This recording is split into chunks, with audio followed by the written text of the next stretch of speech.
Merry Christmas to all, and hope whoever was in the path of that snowstorm, hope you guys all stayed safe.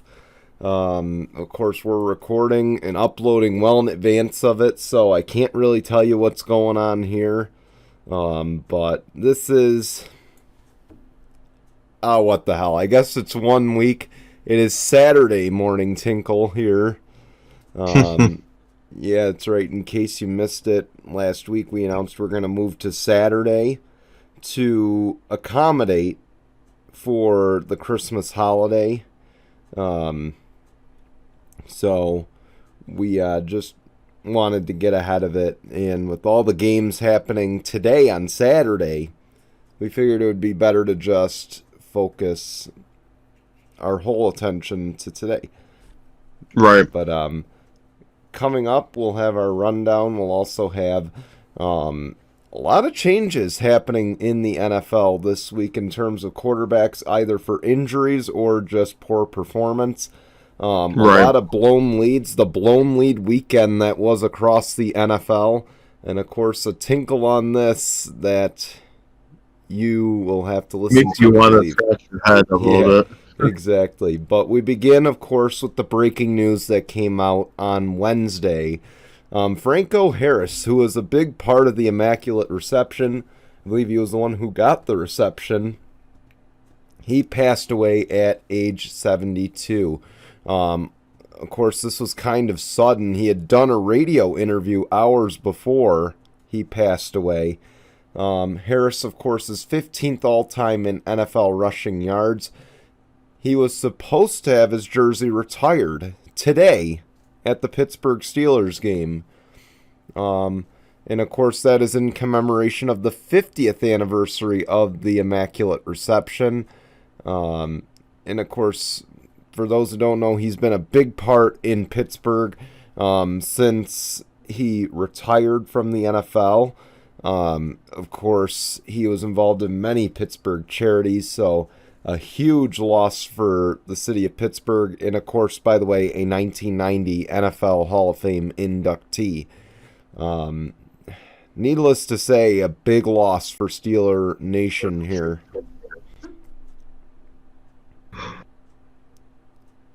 I agree. It's sad that, it had to happen before the game even played on. I think they played on Sunday, too. Christmas Day.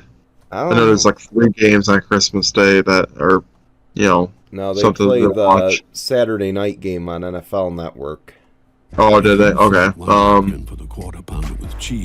It's sad that it had to happen way before the 50th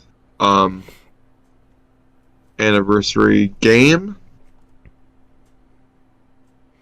It sucks he couldn't have been there for his jersey to be retired itself, but I'm sure that he's going to be having some impact in the game and the way that it's played during that game itself. So, if it wasn't for the fact that they were playing the Raiders, which makes it a lot easier for me to root for Pittsburgh this weekend. right. I think this is even more reason that you hope Pittsburgh wins this weekend to honor the memory of Franco Harris. Of course, I also read somewhere that this is only the 3rd or 4th jersey retirement in Steelers history. So this is largely uncharted territory for Pittsburgh to retire a jersey. And if there's anybody who deserves it, it's Franco Harris. I agree, especially after a catch like that. Yeah, and of course, we just wanted to say rest in peace. That's why we figured we'd talk about this before we go into our takeaways. So, Franco, rest in peace. Here we go, Steelers this weekend.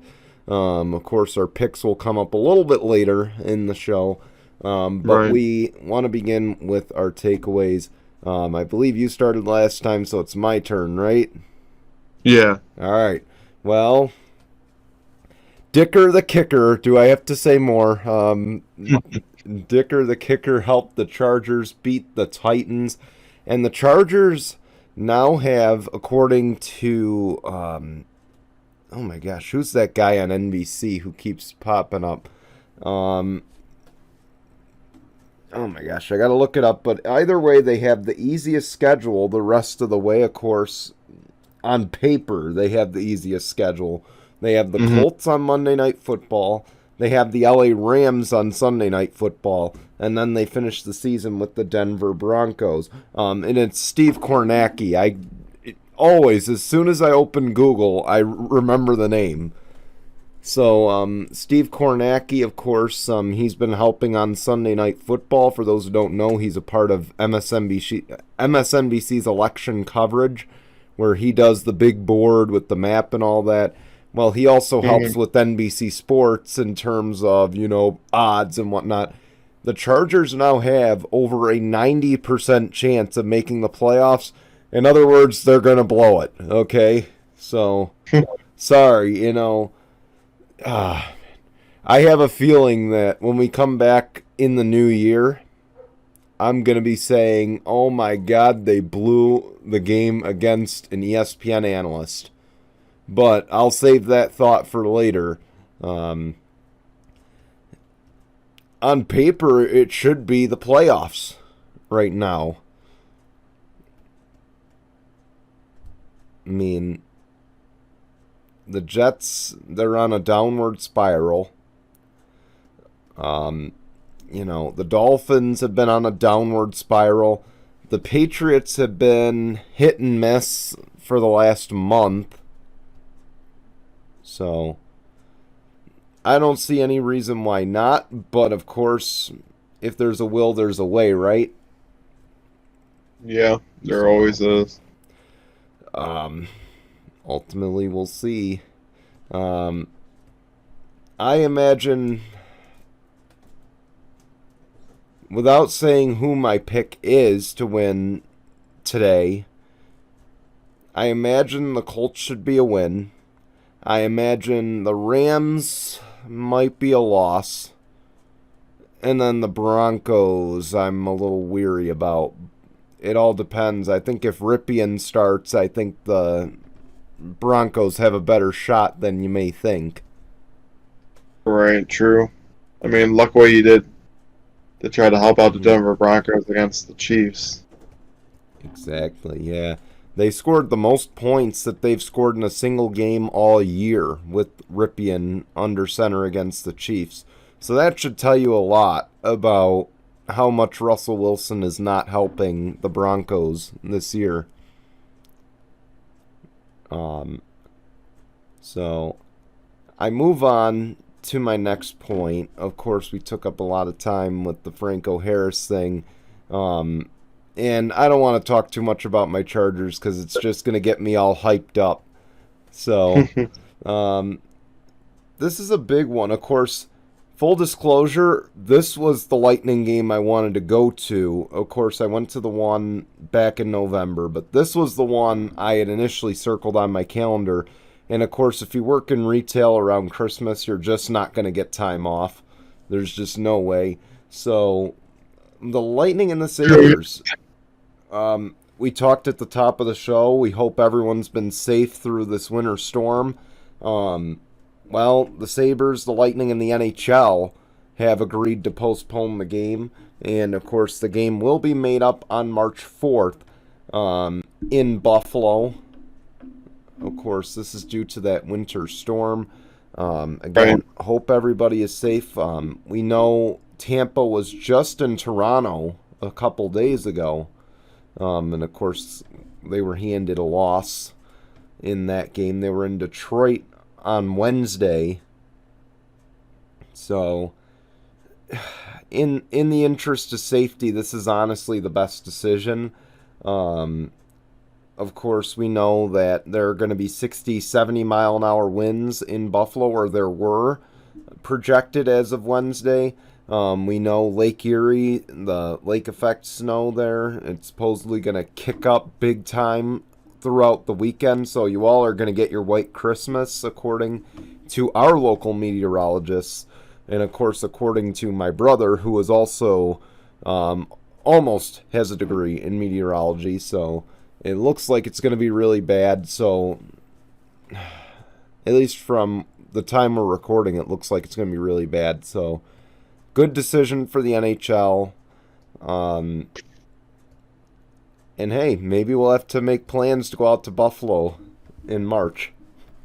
Hey, I mean, I was already asking what kind of where we're going to, so maybe. I believe the Rangers as of right now, but Yeah, I'm pretty sure it was too. I'm not opposed to both. I mean, I'm not either. Any way to see my team play, okay? So I kind of got robbed of the Vasilevsky experience because the Moose was in the net. So, you know, I guess we'll just have to keep our eyes out for tickets. Of course, in addition, the Flyers were supposed to play in Buffalo on March 4th. That game, I believe, was pushed to March 19th. So, a little bit of maneuvering, but it'll all work out in the end. Right. So, some things do work out in the end. And I'm pretty sure they'll have a good laugh about this at the Christmas dinner table. But Rick Pitino and Richard Pitino, for the first time ever, have faced off in a college basketball game. Of course, Rick Pitino, the disgraced Louisville coach, he is now the coach of the Iona Gales. And his son Richard, the former Minnesota Golden Gophers coach, he is now in New Mexico State, which is now 12-0 after Richard beat his dad on Sunday in New Mexico. Needless to say, he learned quite a lot from his dad.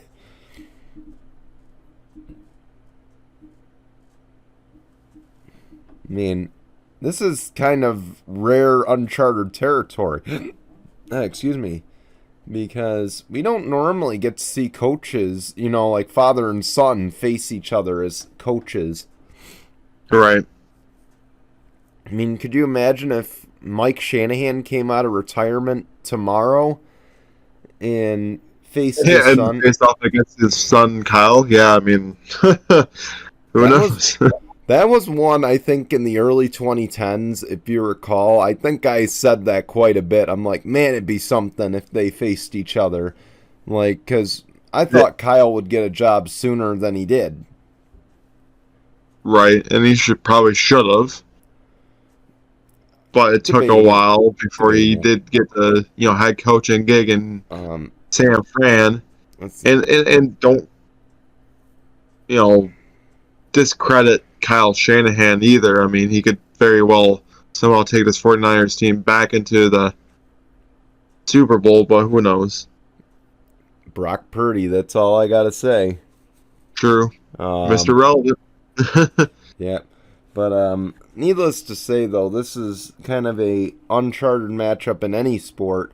And, man, I would have thought the dad would have had the advantage here because keep in mind, I mean, when Iona made the March Madness the first year that Rick was in charge, I had said, give them a couple years, they'll be on the map. It hasn't materialized quite yet, but that doesn't mean it won't eventually. I mean, Rick's a Hall of Famer for a reason. That's all I'm going to... That's where I'll leave it off. Rick's a Hall of Famer for a reason. And I guess that's a good way to toss it to you, speaking of Hall of Famers. Yeah. Of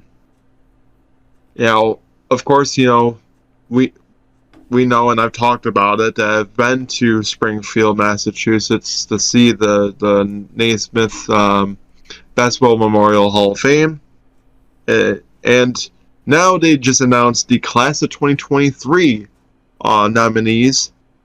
It's pretty big roster of players, and some of the better ones too. I didn't add Chauncey Billups on that list, but apparently he's also one of the players that got nominated. I was shocked that I didn't see, but I saw officially it's Dirk Nowitzki, Dwayne Wade, Chauncey Billups, Tony Parker, Pau Gasol, Greg Popovich, and Becky Hammon. Yes, Becky Hammon, the coach, is getting inducted because she used to play in the WNBA and now she's coaching in the WNBA. Well, For her playing career, I could see it, but her coaching career, probably not too anywhere soon, close too to soon. being in. Yeah, oh no. I knew it wasn't going to be for a coaching career. It was going to be for a playing career because she just became a head coach. I mean, she was an assistant for a few years, but this is her first. You know, Um, she actually had a full season as a head coach in the WNBA. Now, I think she's heading into her second season because usually the WNBA is right after the NBA season. hmm. But ultimately, of all the players that have been announced, Greg Popovich definitely well deserved. Dirk Nowitzki, I mean, Frankly, there's nothing I can't say about that man and what he's done in his career. Dwayne Wade, I mean, being a 3-time NBA champion, you ultimately saw that happening, that he Yeah. was going to be in there. Tony Parker being a four, 5-time NBA champion. I gotta say, I'm kind of insulted seeing Greg Popovich on this list, only because I would have thought he would have been in sooner. I agree. And then somebody made the point, it's like, how can he be inducted if he's still coaching? I mean, you got a point, but Jim Boeheim's still coaching. He's in the Hall of Fame. but when Jay you have Wright was. so much success as a coach, I mean, it makes sense. Pointing out there's college coaches that are still coaching that are in the Hall of Fame. Jay Wright was. Oh my gosh, who's that West Virginia coach? Bob Huggins. Bob Huggins is in, I believe, and you know. But as far as, the players go, Dirk and Dwayne, I don't see how, and Tony really, I don't see how they couldn't be first ballot. Right. Just on their skill alone. Those three alone. Pau Gasol, I could kind of see, maybe not. And the only reason I say maybe not is a lot of his success he can thank Kobe for, and R.I.P. Kobe. No, I agree. But Chauncey, he had a all right. I mean, I think he had a very good career. I mean, early on, early 2000s Pistons, I would definitely happen to say all four. I mean, I'm pretty sure they beat the Lakers in the 2004 finals too. So just beating that Lakers team in general, I think you should just be a Hall of Famer. From beating the Lakers in the finals, because it's a tough task to do. Same thing with the 2008 Boston Celtics team. Half of those players are in the Hall of Fame. Tough task to say, because that could have been another, I hate to say it, that could have been another Phil Jackson three-peat right there. Because, they went back-to-back 2009 and 2010, but they were also there in 2008 to face off against the Boston Celtics. They lost that series, but that could have been another three-peat for Phil Jackson. Absolutely, yeah. So, ultimately, if you look at all those names, I mean, great players that are inducted into the 2023 Hall of Fame class. Probably the most stacked Hall of Fame class. I wouldn't say ever, but definitely up there being one of the better ones. Oh, yeah. So, get on to my next takeaway. What a thriller of a game, man. I tell you. These two teams, for years to come, are going to battle for that division probably every single year. The Bills and Dolphins rivalry is, it's as strong as it's been in the last 20-something years. I I was would gonna say. say it's as strong as it's probably ever been, honestly. And um, ultimately, I mean, I can go on and say that this is the exact outcome that could have happened in the very first game. It very well could have came down to a game-winning field goal, but Isaiah McKenzie and a lot of the miscues and everything like that in the first game. Even miscues aside, if McKenzie ran out of bounds, just because just from what you saw in this game, game-winning field goal. Tyler Bass has done it before. He could have done it that week 3 game too. I get it. The Heat was up there, but I'm not really blaming the Heat. Just like you can't blame the cold, you can't blame the snow. But what I can say is, hey Tua, it sure the hell doesn't snow like that in Alabama. Hate to say it, bud. Man, I'm shocked this didn't end up on Tinkle on this either, but the snowballs that were being hurled onto the field. Oh yeah, yeah. Actually, it was so bad that the game actually got delayed because of the fans throwing snowballs on the field, which I find hilarious. Because once they delayed it and say, "Hey, no more snowballs in the field," there was a scuffle, and you want to know what happened? The refs were getting pelted by snowballs. You didn't see them say, "Oh, What? 15-yard penalty on the Buffalo Bills for unsportsmanlike conduct from the fans." You didn't see any flags being thrown. All we got is oh, well, if you do it again, the Bills are going to get a 15-yard penalty. Why even say it in the first place if you're not going to throw the flag? Like, it's kind of like saying, oh, sorry, you can't have a candy bar today, but we're going to give you this Kit Kat bar. No, What? it's kind of like when the parents say, well, don't make me turn this car around. And then they don't turn the damn car around, okay? Empty threat right there, okay? Just, right. But I mean, I missed most of the game, unfortunately, but I will say this game proves that this rivalry has materialized more than the Chargers and Chiefs one that everyone's tried to push for the last few years about Herbert versus Mahomes. I will say, I mean, these two teams battled each other towards the end. Buffalo very well could have thrown this game totally out of their, favor. Third quarter wasn't the best quarter for them in that game at all. They got outscored, I think, 14-0 in the third, but fourth quarter they turned it around, got the win, got the game-winning field goal. But again, you can't discredit Josh Allen. Josh Allen had himself a really good game, over 300 yards passing and 4 touchdowns.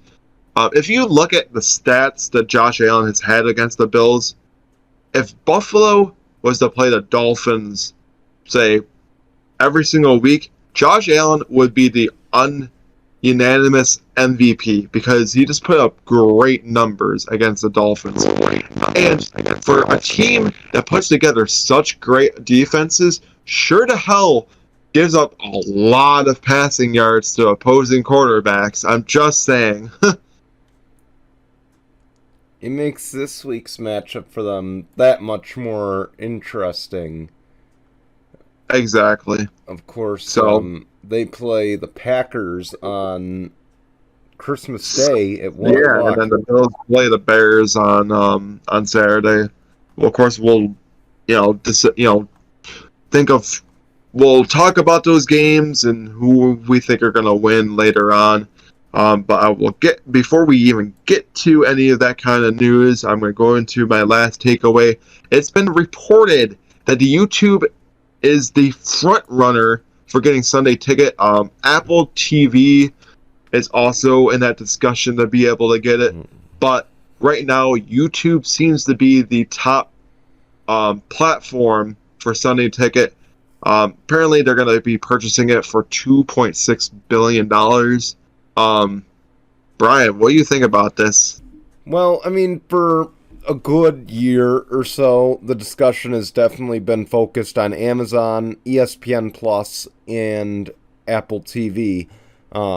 And of course, Amazon, it seemed a month ago or 2 months ago, because the Thursday night deal that they've got, it seemed very apparent it was headed in that direction that, well, Amazon's going to take Sunday Ticket. And I'm totally fine with that. We discussed it before we went to hit record, that we didn't feel Apple was the right fit. No.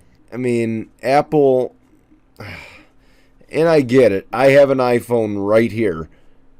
But I'm telling you one thing is that sometimes I will agree with those people. It's a little overpriced for a smartphone, and I feel like Sunday Ticket would be very steeply priced with them.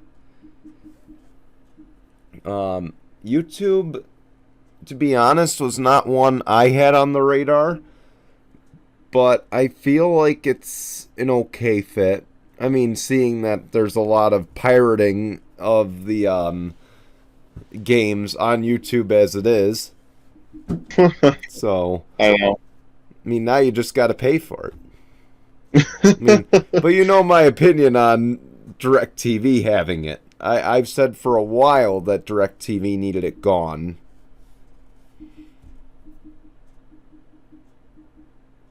Ultimately, I guess I don't really care who gets it. It would be nice if it is YouTube, because I do have YouTube TV, and I mean, if I gotta pay a little bit extra to be able to get Sunday Ticket, then F it. See, why not? I think it would be worth it. But see, there's two things that I would like to see as someone who doesn't have YouTube TV. Make it available to the people who don't have it, number one. And then number two, my biggest suggestion here, can we make it so that way we can select what teams we want to watch?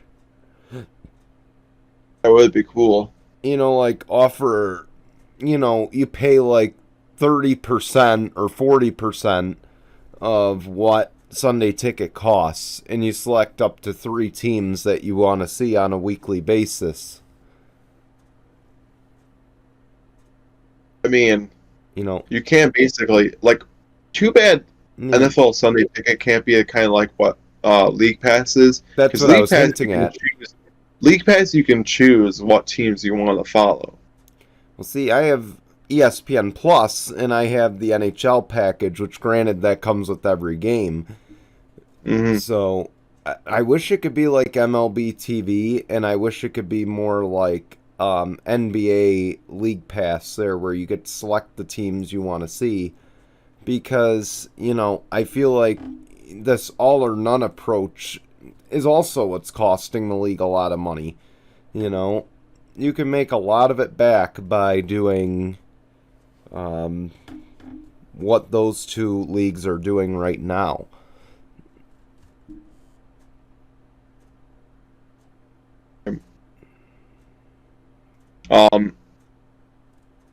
I think it could be like the right move, but ultimately it's going to be interesting if YouTube really will take it. I mean, signs are pointing towards them actually being the ones that will take it, but I think it's going to be a battle between YouTube and Apple, and who is going to be willing to spend the top dollar on getting Amazon. Ultimately, I think that they're probably out of it. I don't know. They've already got the Thursday night deal. They've got a good working relationship with Amazon. I just wouldn't be shocked to see them somehow sneak in and take it again. They could. I mean, we'll of course monitor this. We're still a little ways away from figuring out who will have Sunday Ticket going into the future.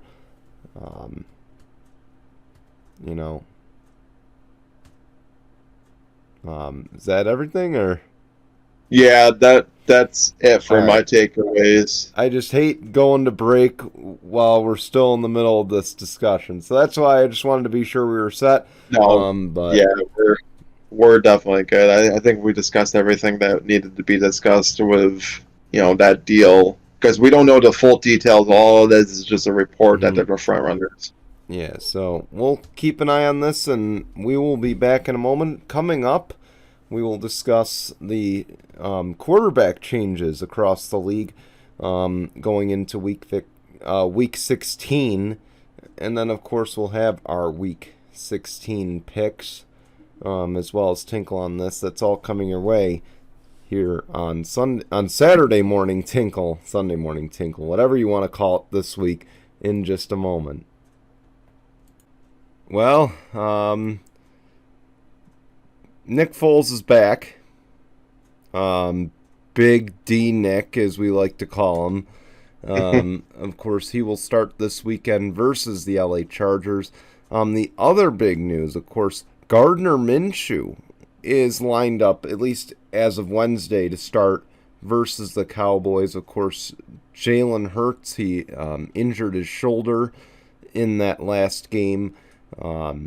So, man, I'm shocked it took this long to go to Nick Foles. Yeah, I was saying the same thing.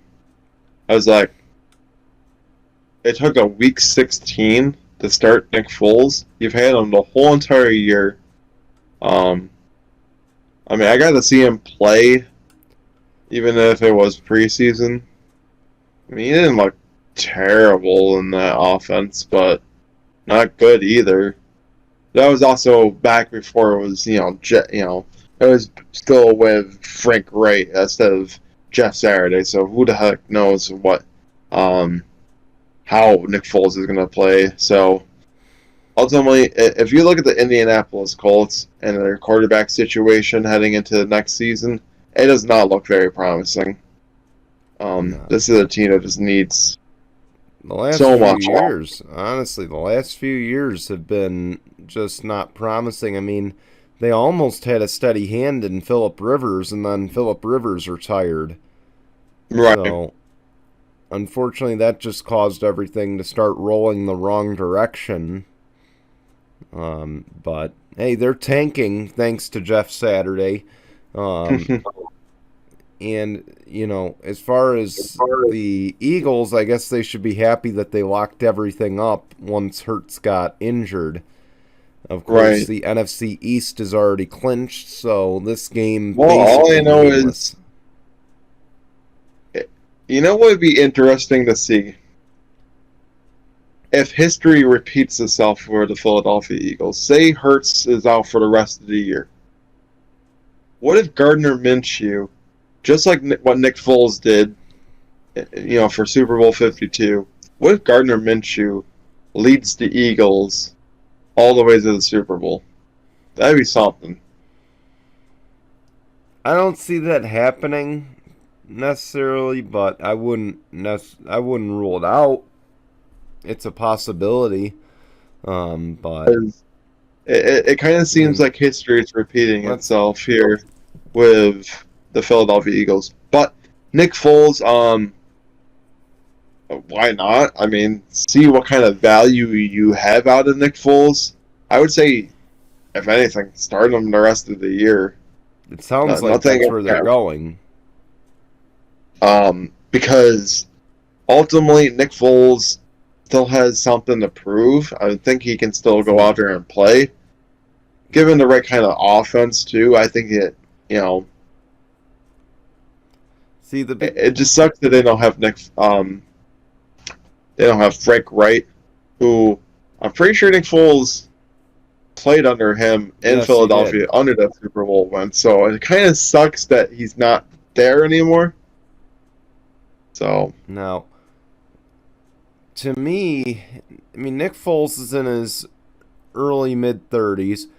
He doesn't have as much to prove now as someone like Gardner Minshew, who could hit the open market this offseason or next offseason. Gardner Minshew, for a while, has been regarded as a guy who could start on a few NFL rosters. There are teams that don't necessarily have a good or necessarily a viable quarterback option going into 2023 or 2024 even.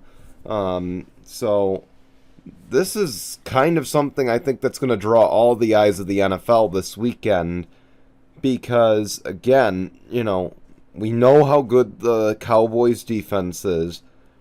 And if Gardner Minshew plays well, he could draw himself to the top of the line. Colts, would I ultimately be watching this game for Minshew against Cowboys? Because you would have to start scouting some quarterbacks that would be available. Like, I'm sure that they had their eyes on Garoppolo and scouting him before he got hurt. And Jimmy G, for the entire season, has been the guy who's going to be at the top of the list when it comes to free agency. Oh, I agree. And it's not even been close.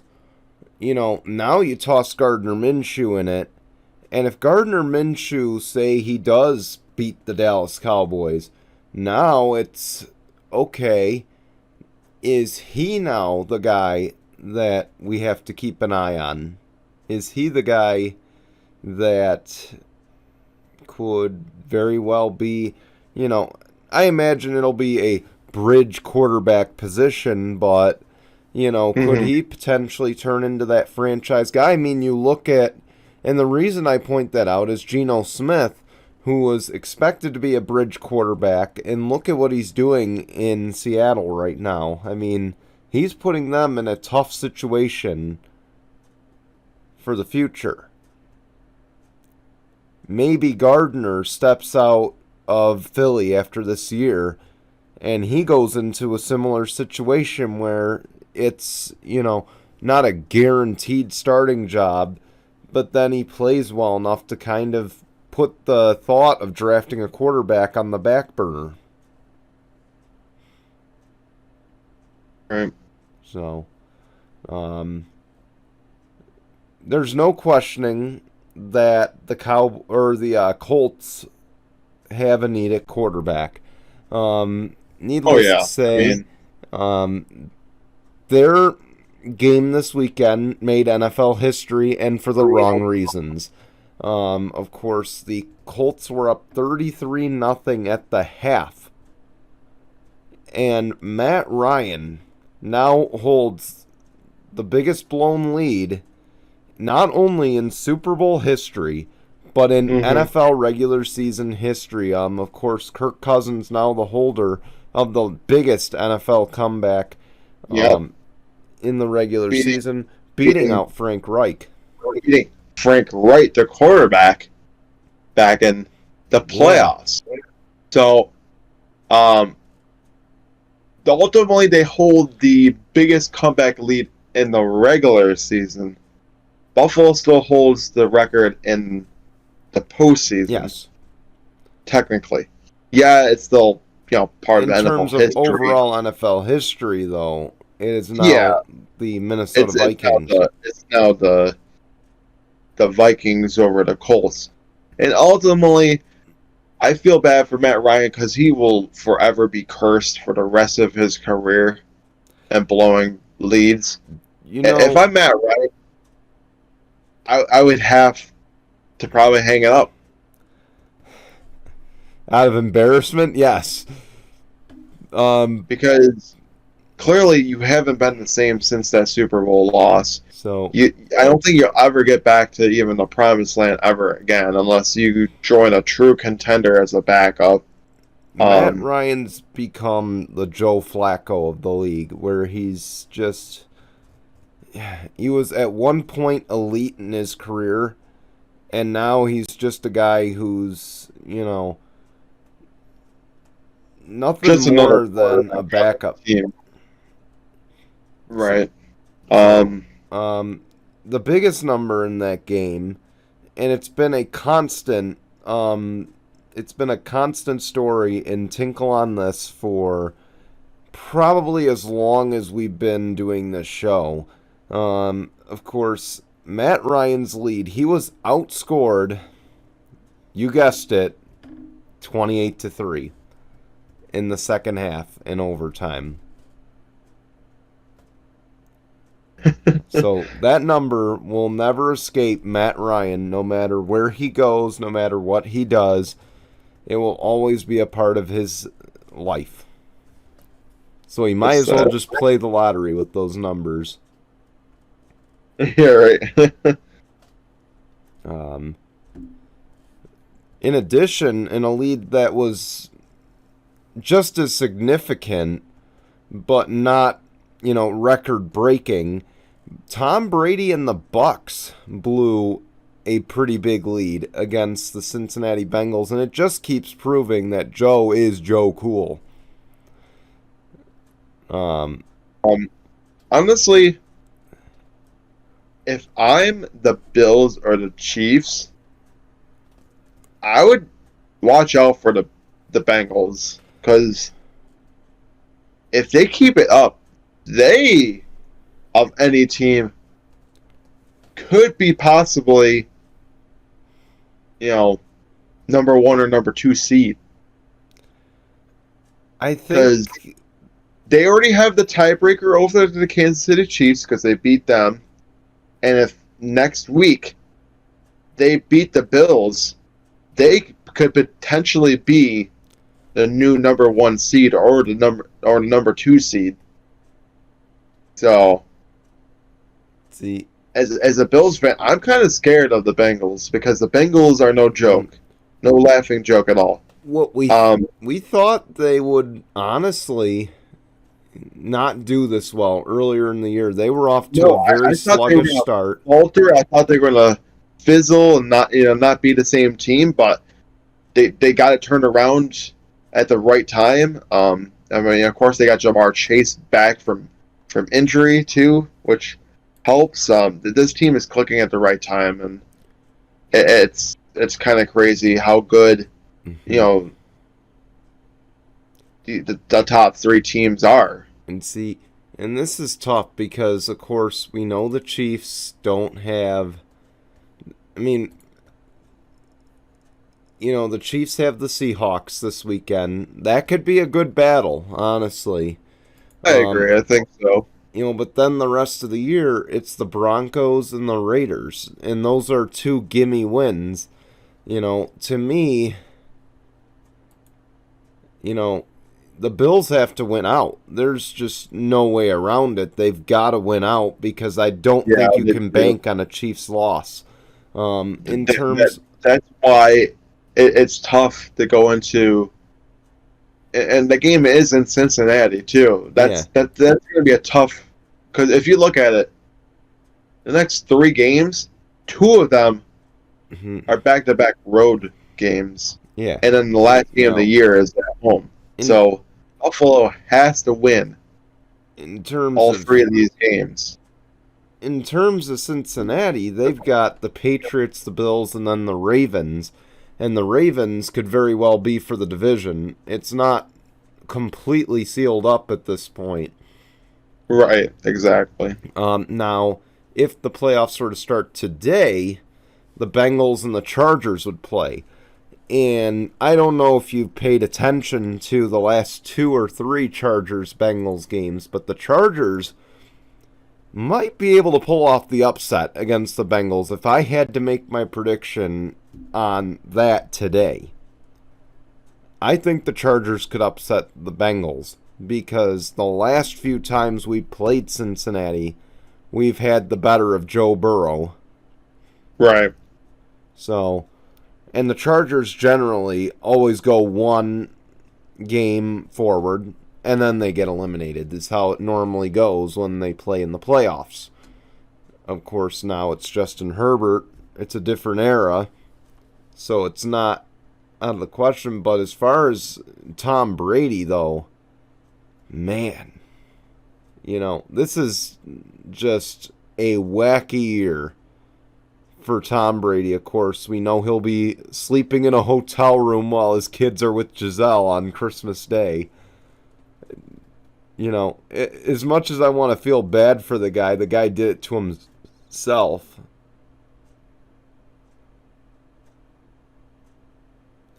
But, Who knows? I don't know. He's washed at this point. I think, there's just too much going on in Brady's head that is just preventing him from being the quarterback that we know is going to be the first ballot Hall of Fame quarterback that we know he's going to be on a unanimous scale when his time does come.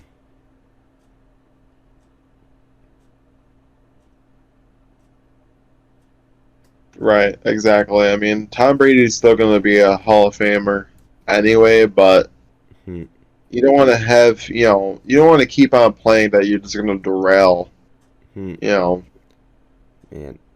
Yeah. anything either. But ultimately, because you've won 7 championships, you can still, like, say, play like another couple of years and still be probably a first ballot Hall of Famer. Yeah. Exactly. Just because of the legacy behind what he's done in the NFL. Exactly. Not that I want to rush this along. We are 45 minutes in, so we have to get to our picks here. Okay. You're good. So we're going to try to rifle through these now. Bills and Bears. Bills favored by 8.5. Yeah. I mean, I don't want to discredit the Bears, but I'm going to have to go with the Bills here. Yeah, I got to go with the Bills. I just don't believe in Justin Fields. I say it every week. Saints and Browns. Browns favored by 2.5. My OBS was covering it up. I'm going to have to go with the Browns here. Oh, man. See, I got to go with the Saints. I think, Deshaun Watson's just not their answer. This game, I'm shocked the line is as close as it is, but Titans only favored by 3.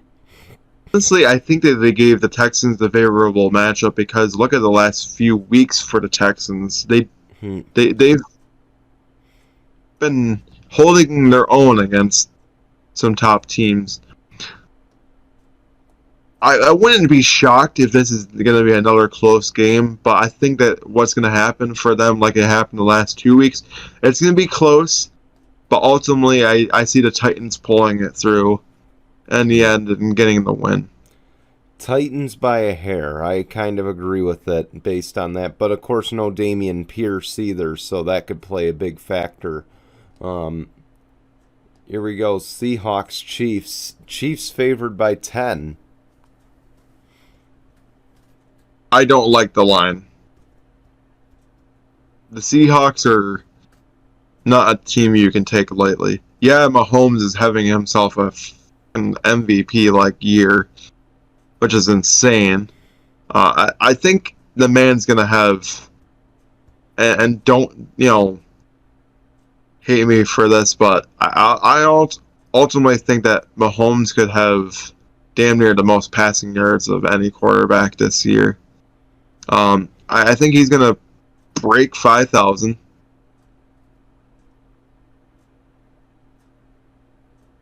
But ultimately, I'm going to have to go with the Chiefs as much as I would love to see the Seahawks. I can't discredit the Seahawks from giving the Chiefs a run for their money, but I just don't see the Chiefs losing this game, especially at home.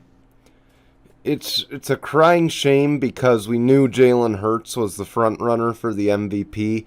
He's now out for potentially the rest of the regular season, and that'll take him right out of the race. So Patrick Mahomes is going to win it by default. He's going to win an MVP he doesn't deserve. Sorry, a harsh critique there, but Patrick Mahomes doesn't deserve it. But if the Chiefs are going to lose, this will be the week they do it. That said, they're not going to do that. It's going to be the Seahawks. You think the Seahawks are going to win? No, I'm going with the Chiefs. Oh, okay. I was saying if there's any game they're going to lose, it'll be this week. But that's just not going to happen. Yeah. It would be nice to see, but it's probably not going to happen. Vikings-Giants. Vikings favored by 4. Yeah, why not keep up the hype train for the Vikings, especially at home? So I'm going to have to go with the Vikings here. Giants just don't have as much momentum as they did towards the beginning of the year. They got a big win against the Commanders, but I think the luck stops here. Vikings with the win. Bengals Patriots, Cincy favored by 3. Of course, I'm gonna have to go with the Bengals here. They're gonna keep on rolling. The Bengals are gonna win this. Lions and Panthers. And this is wild, by the way. Before I announce the spread, the Lions started out 1-6. They've now won, I believe, 6 out of their last 7. Yeah, they did. So they've started out 1-6. They are 6-1 in their last 7. Detroit is now favored by 2.5. See, I can't discredit the Panthers in this game either. I mean, they definitely need this game to still be at 5-9. And hear me out. The freaking Carolina Panthers are still not out of winning the division at 5-9. Insane to think about. But I hate to say it. This is a game that they definitely need to win at home, but they're not going to. The Lions are going to keep the momentum going, and they're going to win this game. Yeah, I got to go with the Lions, but I will say I do have a prediction for the NFC South. Whoever gets that division, you know how the Seahawks were the worst team at 7-9 to make the playoffs, and eventually the Washington team, Panthers or whoever comes out of the NFC South is going to beat that. But again, I'm picking the Lions. Whoever does come out of that division, though, is going to have the worst record to ever make the playoffs with. Ravens and Falcons, a bird bowl. Baltimore favored by 7.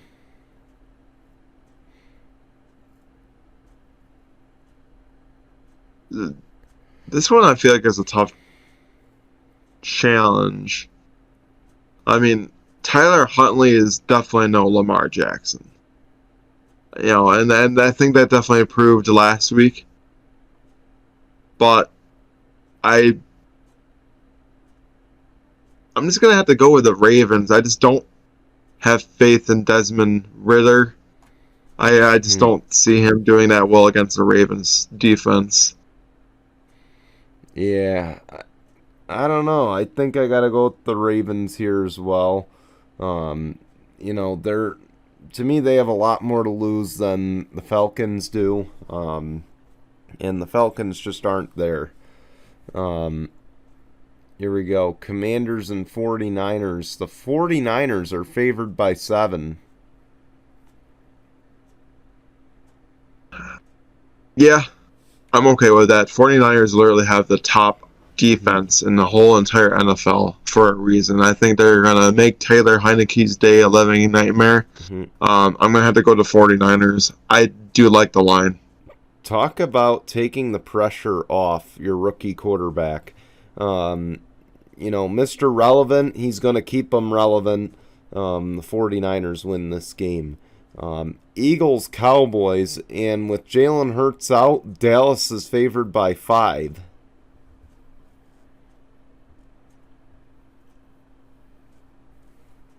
See, if Hurts was playing, I would say this is like all Philadelphia, but since he's hurt, Minshew is not that same kind of player. So I might have to go with the Cowboys here. I got to go with the upset. And it's tough to call it that, but, Gardner Minshew's going to get Dallas Goedert supposedly back. So I got to go with the Eagles here. I think Eagles beat the Cowboys by about 3. Saturday night football night in America on NFL Network. Of course, Steelers will be, I'm sure, honoring the life and the legacy of Franco Harris as they play the Raiders. Pittsburgh is favored by 2.5.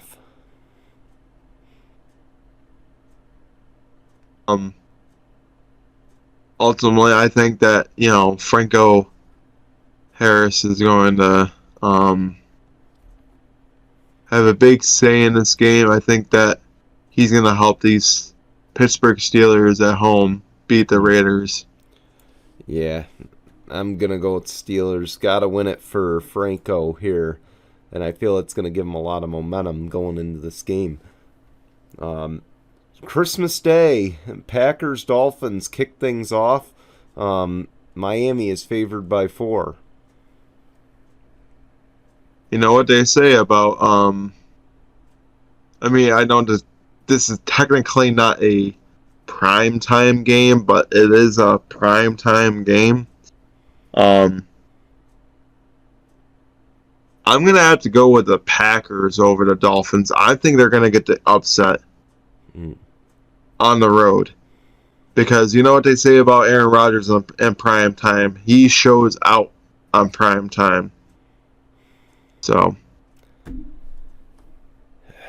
as much as I'd like to agree with that, the Dolphins, I think, finally will get things back rolling here. I just think the Dolphins win this game. Honestly, this is a game they have to win, in my eyes, if they want to stay playoff relevant. But moving on to the 4:30 matchup, the Broncos and the Rams. Denver favored by 2.5. You mean the Snooze Fest Bowl?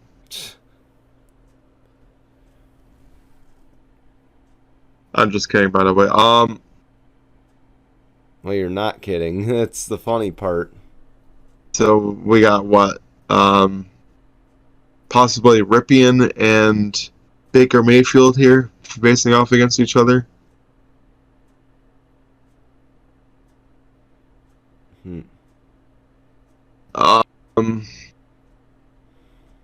I'm going to have to go with Baker. I'm going to say the Rams over the Broncos.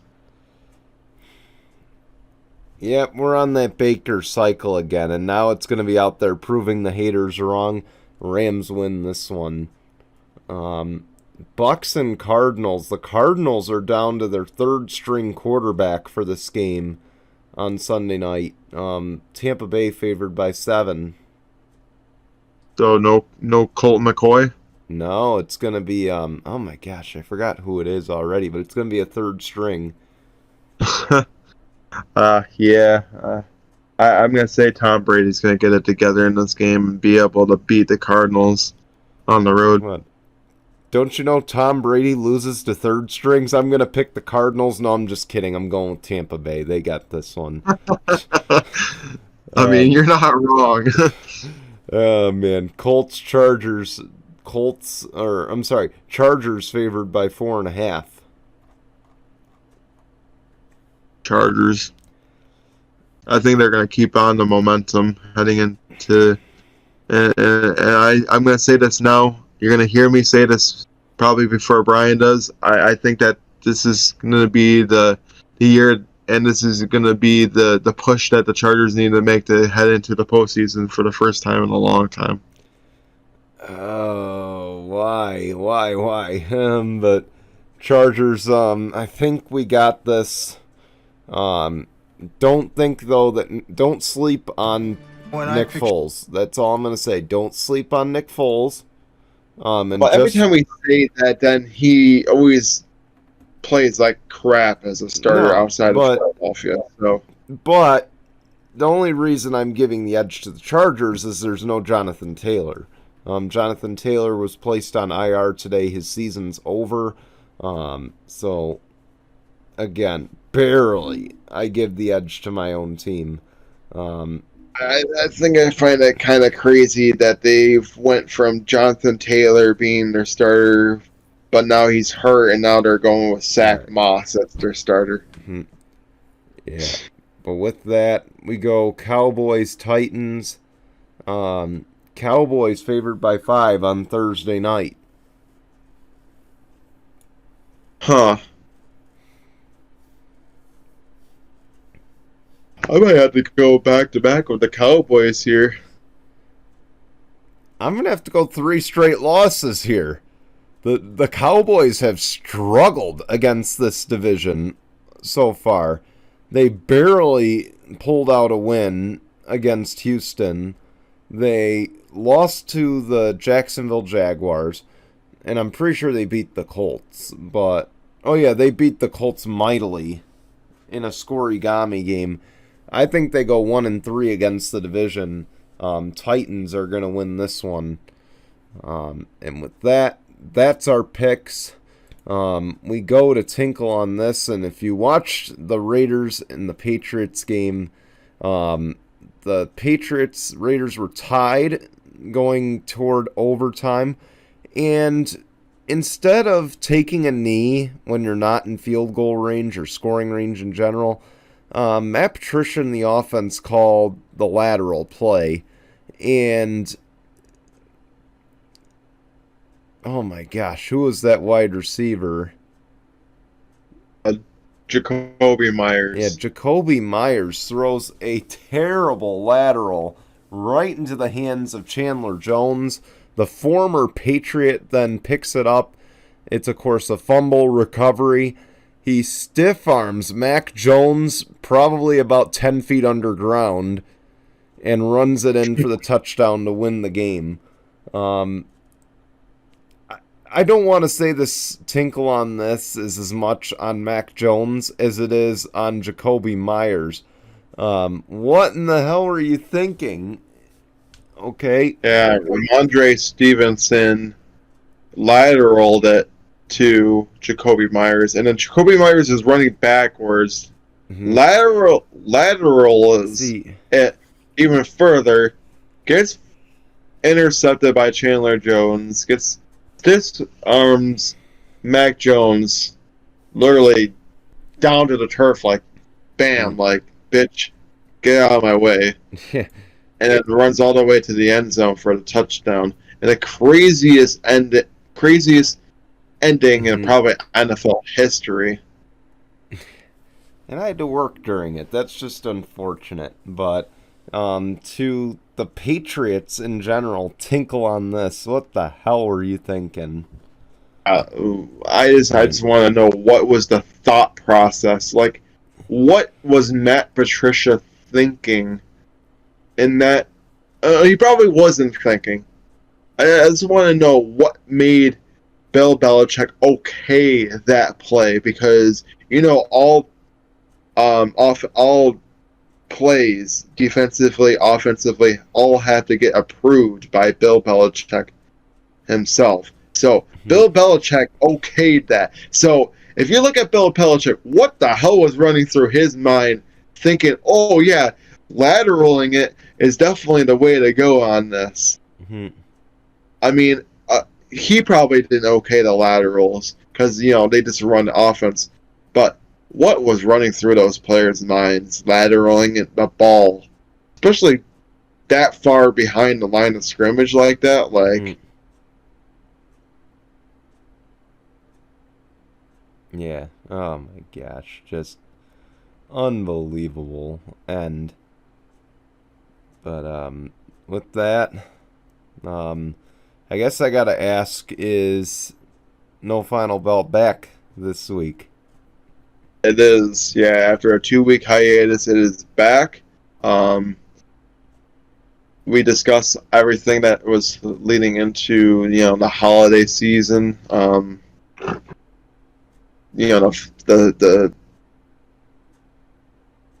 best of 7 series is up there. 3-1 Death Triangle. Other matches, Hook coming out there, so definitely pay attention to that as we discuss everything just AEW wise. But we're gonna try to get it back up on the right time, right agenda. Of course, with Marty's schedule being very inconsistent with what he works. And there might be some weeks that it might just be me by myself discussing things more than Marty. Of course, we'll let everybody know, but it is back full on this week. I will say that. And we look forward to it this week on Facebook Watch and YouTube. Of course, programming note, I looked at the NFL schedule just to be sure. There are going to be no games flexed from this Sunday to New Year's Eve. So we will not have a show on New Year's Eve to announce our picks. This upcoming weekend, we will have the show on New Year's Day at 9 a.m. Eastern. And of course, that'll include all of our Week 17 picks. Then the final week, there are Saturday games. They will be flexed to ESPN and ABC. And of course, with those Week 18 picks, with those Saturday picks, the Week 18 games, we will have our picks on Saturday, January 7th at 9 a.m. Eastern. That'll be only on YouTube, so you will have to go to our YouTube channel for the audio listeners. And then we'll be back with the full show on the day after January 8th at 9 a.m. Eastern. So, again, we'll update you again next week. We'll remind you so that way you know when to tune in. But, again, no Saturday picks this week. Next weekend, no Saturday picks. So please don't look for a YouTube video that Saturday. You will be gravely disappointed. So, right. With that, I want to thank you for watching. For those celebrating Hanukkah, hope you guys are enjoying the final days of that. For those who are celebrating Kwanzaa, happy Kwanzaa. And of course, if you're celebrating Christmas like us, we hope you have a Merry Christmas. We'll be back next weekend for New Year's weekend here on Tinkle Sports and Entertainment. Till then, goodbye, everyone.